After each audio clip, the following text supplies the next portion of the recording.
It's more, it's not, I don't know. I don't have much of an opinion. I'm not like, I don't know enough to actually give an opinion on it. It's an interesting comment you made. First time I've ever heard something like that. It's because I read the first few chapters. Are they called chapters? Yes. Yeah. And everything was just about Allah and who He is and what He's doing and, you know, all of that. And I'm just, I don't know, it feels like a religion should be more for the people than... Yep. I do think that, I'm not religious myself, but if I was, I do think that Islam is the religion that makes the most sense in that sense. I do not believe in a God in that way though, so I'm a bit biased in there because I do not... Where are you from, South Africa? Italy. Italy, oh okay, I thought, sorry, don't mind. So what it is, let me explain to you very briefly. It's an interesting observation you've made.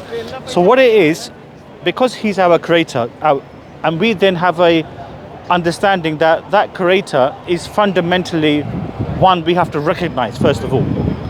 It's not just that in itself, that a recognition of the creator, but also a methodology on how you live your life. Mm-hmm. So it goes hand in hand.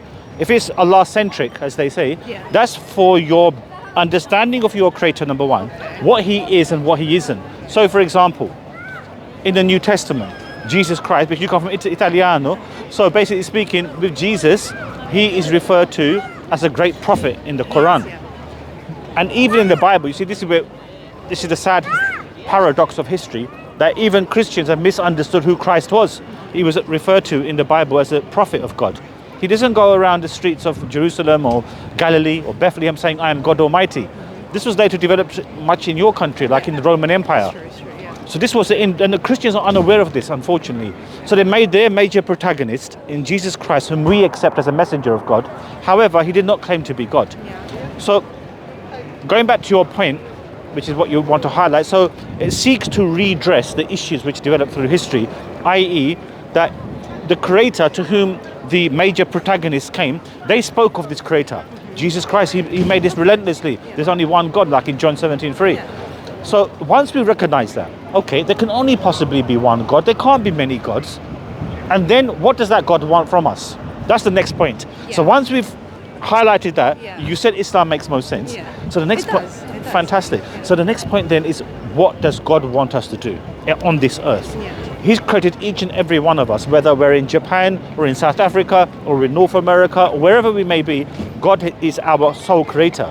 So once we recognize that concept, then next step is, what does He want? He wants us to lead a life according to His will.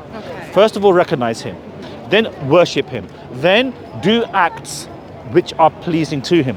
Look after humanity, do good, repel evil, all according to the objective morality that a creator has decided.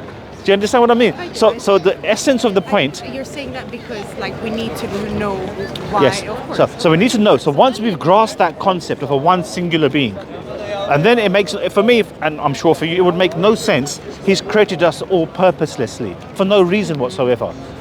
Does that make sense? I don't agree with you on that point, just because I do think that life is not fair and it's random at all times, and so it's very hard for us to actually just delineate a purpose that has been given to us in that sense, because there's children dying every day. You know, what's their purpose then? I'll tell you, it's very straight. This is it's called the problem of evil in common terms referred to. But shouldn't Allah be an omnipotent,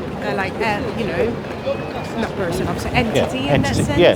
Yeah, of course. So what it is, because this life is essentially a test. It's not what you call the land of milk and honey, as they say. That's the hereafter. So, for example, just say you see those kids, for example, in Palestine being bombed relentlessly, dying, screaming, no one can help them. Now, what are you from? Where are you from? Rome? Or Milan. Milano. Yeah. I used to watch the AC Milan team in the 1990s with Franco Baresi and Paolo Maldini. They were my favorite players. So basically speaking, that creator then, recognizing us, understands that what will you do in Milan when you were a child or watching things going on, and you're thinking to yourself, and then you grow up, what can I do to better these? What can I take as a step? You know what I've done recently? Watching those images of those children, I've stopped eating in restaurants.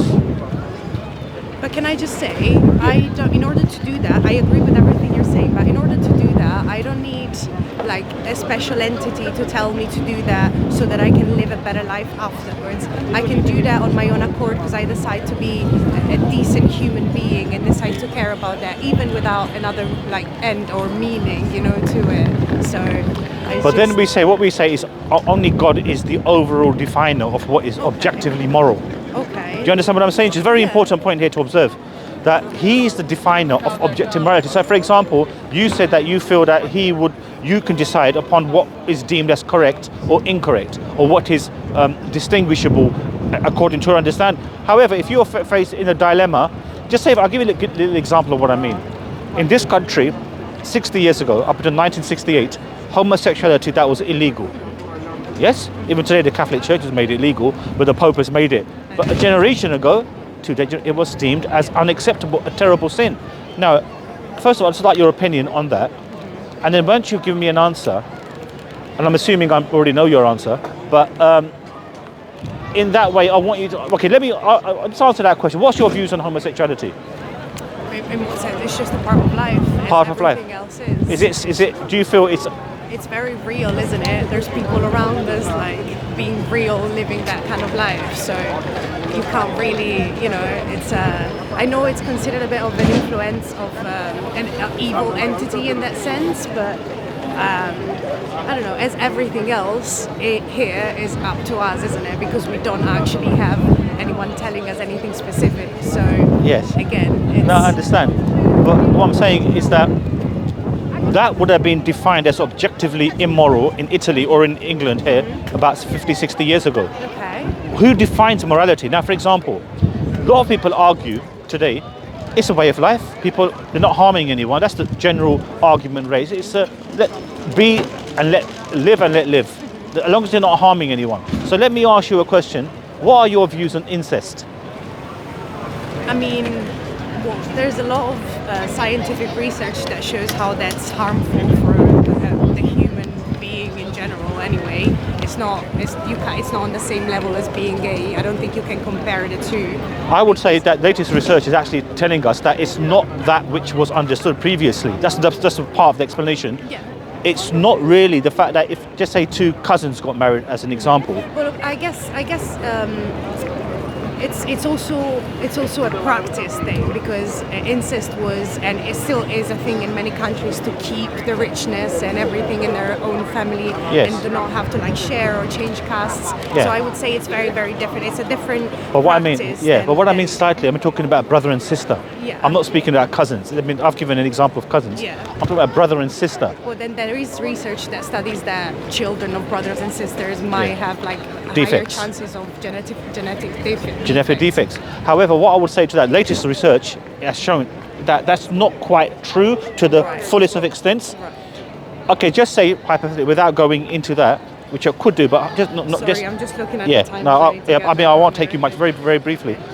But what if, at the same understanding, the brother and sister, just say they're both above 18, they agree not to have children, contraceptives, whatever. The lady, she ties her fallopian tubes, whatever.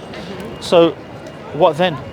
Will it then become? That's still different though, because they share the same blood, and How- that's very different, isn't it? But that's It's your like- understanding. That's what Yeah, you've. of course, of That's what course. you have defined as it being hence perhaps unacceptable because they share the Well, same. that's- But who's the that- definer? Because the overall understanding would be, if two consenting adults who are not harming anyone and they love each other, if that is the example set for homosexuality as an example, then what's the issue with incest? Because in theory, the two are analogous to each other. If two consenting adults, they're both brother and sister, just say they agree not to have children.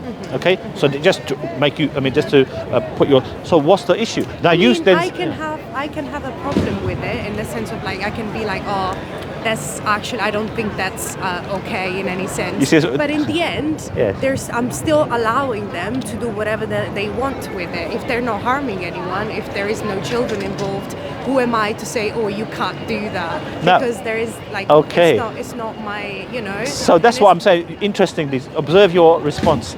you said initially you don't think it's right. However, there is room I have for personal opinions, of course. Sure. But personal opinions shouldn't be placed on everybody. Do you know what I okay. mean? That's So, very. but then we have an object. Then who decides what is appropriate? But that's If exactly you, what if I for mean. example, you feel that it shouldn't be the case that this should happen. But Is who you am I as a- to say to anyone that they can't do it? So- That's the exact point. I okay. am on the same level as any other human being. So I am in no place of telling someone, "Oh, you can't do that," because I think that's wrong. You know, Yes. it's not on a morality level. That is not right, because otherwise I would put myself above them and judge them and be like, "Oh, your choice is wrong." But their choice is wrong to me. I Yes. wouldn't apply that to my life. Okay. But that doesn't mean. So that if you were the, just say, the lawmaker of a country, and this was a bill Oh, put forward. that's a very big if statement. But just say isn't you it? were. Just say it was Yeah. up to you to decide. At the end of the day, you're the pervading decider. Well, Your I vote believe- will I count. believe in democracy, first of all. So Okay. I wouldn't be the solemn the like this you know, I wouldn't make the final decision. It would be a community thing, and this is exactly what I mean. Yeah.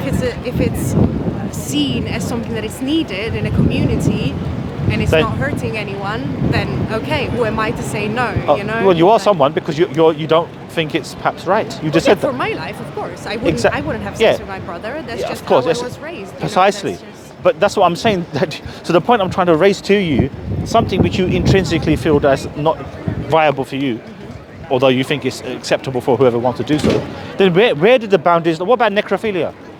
I mean, that's different, isn't it? Well, what if someone, just say, someone That is a di- psychological disorder. That is well, very I mean, different. if for example a deceased person dies, and he It says, doesn't- well, the person who is, you know, doing the act of necrophilia has a disorder, has a psychological disorder.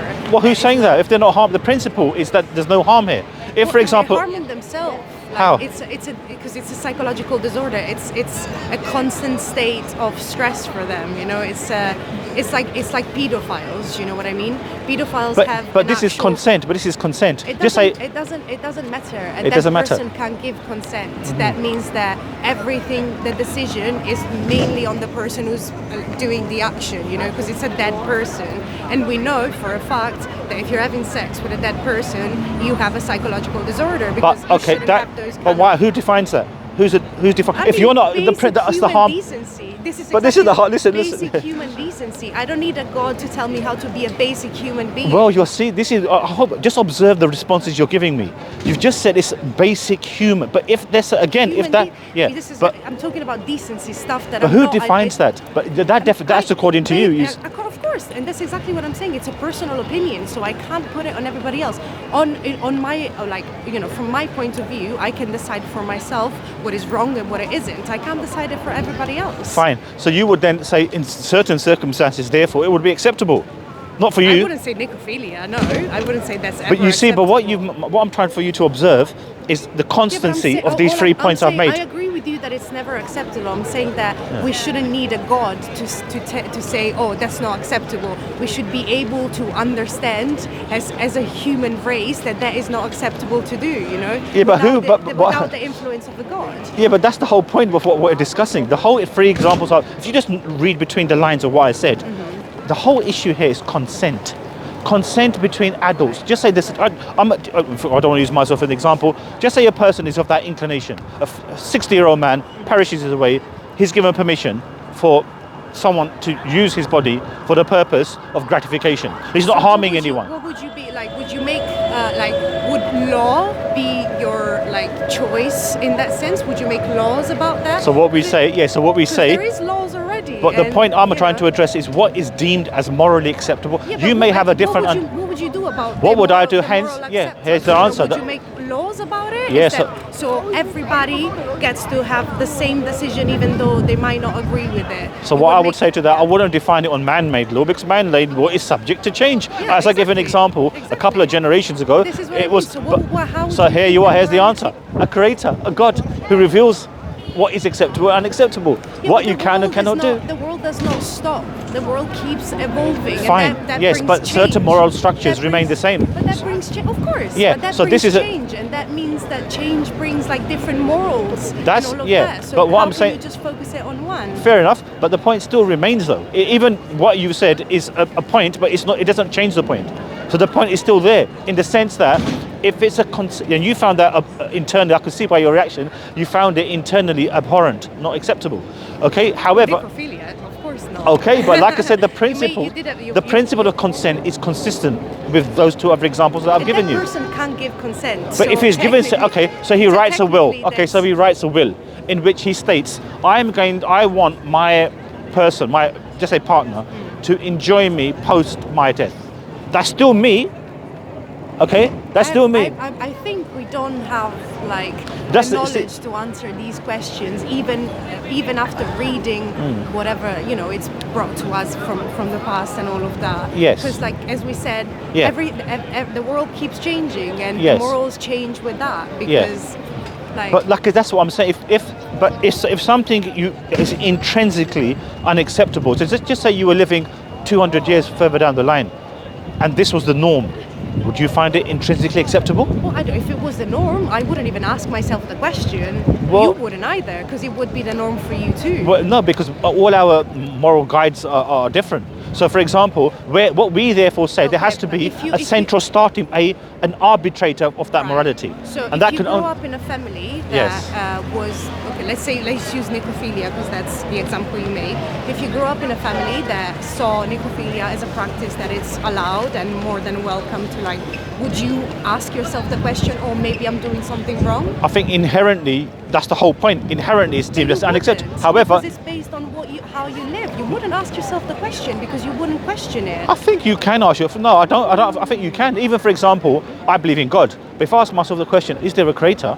But I need to be satisfied internally that for me, I've got good reason to believe that. That is enough for me. However, what is deemed as moral or immoral can only be a construct of the society, as you stated, and that's that why you're it in. changes constantly. Right. However, what you found here, because it's an intrinsic matter here, you see.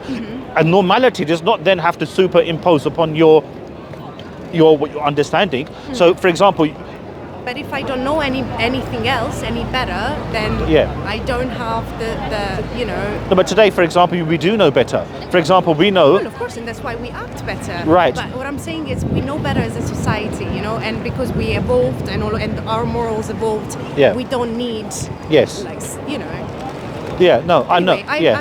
I'm sure, like, your point makes sense for someone who obviously believes in a God and morality like that. Yeah. I obviously see it differently, but Yes. No, that's I fine. can recognize that everything you're saying is accurate in a sense, but I just don't. Yeah, that's fine. So I mean, I don't want to beat a dead horse in that regard, but just to state that we're all going to, as we know, perish, die, and we're going to be. I'm very aware of it. Of course, we're all aware, every one of us. But we need to make them preparation for what is there after our departure here. Is this it? Simply it? We came out of nowhere. It's We're shit, existing. but That's it. It is because it's all random and it's all sad. Well, and even it's all- randomness within the laws of physics states that there is also a perpetuation of intrinsic There is movement. cycles, Yeah. there is cycles. Yeah. Yeah, 100%. But Correct. So we even can't- random we- is not but we exclusively can't randomness. interfere with that. This is what I'm saying. Yeah. They just happen, and you have to go along with it because you're just placed here randomly. You can't really interfere with any of that. So you believe there's a possibility that the universe created itself? I mean, I don't know, because like I would like to believe in a higher entity, even if it's not a god or whatever. But it would definitively then have to make it appear to be a creator, a god rather. Why?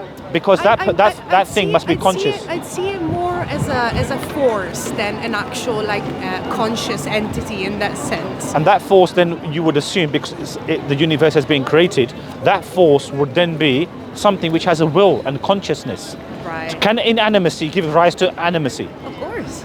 In which it's way? random. This is exactly what I'm saying. Yeah, you're but not what- considering, obviously, because you believe in a god, you're not considering So, the possibility. no, I am. What I'm basically saying, I'm giving the options of the universe. How did the universe come into existence? Did it create by itself? Was there a starting point to it? Which science tells us that there was a starting point. My opinion is that we don't know and we'll never know, and that's why we created stuff like religion to try and find an answer to all of these questions that just obviously bother us as a human race because we don't know the truth of it. Yeah, but there are only then distinct possibilities, as Sherlock Holmes once said. And I'm just paraphrasing him. Maybe we're not aware of all the possibilities there could be because our minds are so small compared to the. So therefore, we can only apply our minds then, can't we? We can't apply anything else, can we? And that's exactly what I'm saying. So with my mind, I can apply morality as I see it, as I grew up, as my family taught me, as my morals tell me in that sense. And that's the only thing I can do.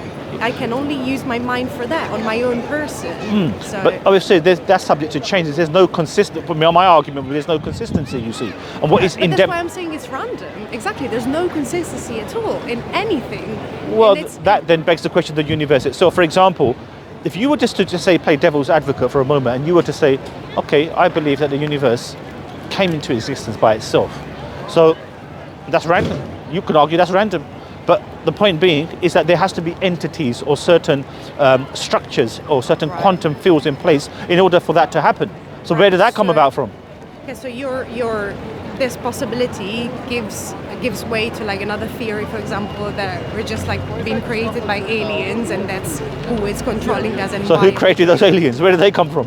Well, it's so that means that they're conscious. Very old universe, isn't it? We can't really know where anything has come from. In that's that fair. way. Good point. That's a good point. But what I'm saying at the same point is that the universe came into existence some 14 billion years ago. That's so there was a lot of time. Yes, it? but the point is, why did it come into existence? Why did the Big Bang happen? Something beyond the universe must have made that happen. Those questions we can never have an answer for, even in religion, even in all of that. It's always a guessing game, isn't it? So I don't think, you know what, it's not, because there's only two possibilities. Either there's something initiated the universe, some supernatural entity, which you've just said is a possibility, has decided to create the universe. Now, the other possibility is the universe just popped into existence from nothing. I mean, by nothing, I beg your pardon. Where does that leave us then? So obviously, when the Big Bang occurred, you would agree systematically that there has been a supernatural event that has occurred. There's no other possible. A supernatural event has occurred. So what we said, that could only then necessitate a being who is beyond the creation, because that being must have consciousness and a will, because from nothing within the universe tells us that something can come by nothing. Even, for example, people who argue particles can appear out of pop into existence, but that's not the case, because prevalent quantum field disturbances have to be there in order to initiate their coming into existence by nothing. So that is already something prevalent. So the question then is begged, what gives that rise to that energy? Something has to be a pervader beyond there, and hence that by necessity has to be a being which is necessary and is not contingent. The universe is contingent upon parts, it's made up of parts, but something outside that set of contingent things has to be independent by necessity and by reason. Does that make sense? It does. It does. Thank you. I appreciate it. Yeah, it's very good of you to say that. Thank you. It's nice speaking. All right, you take care. So alhamdulillah, a nice interesting conversation with this lady from Italy who seemed to be unsure of some of her moral compasses. So it wasn't an attempt to get one over her or anything like that, but essentially it was just to give an idea that an observance of a creator is much more powerful, much more akin than something which is coming by nothing. So we pray that Allah guides everyone and make her contemplate. Assalamu alaikum wa rahmatullahi wa barakatuh.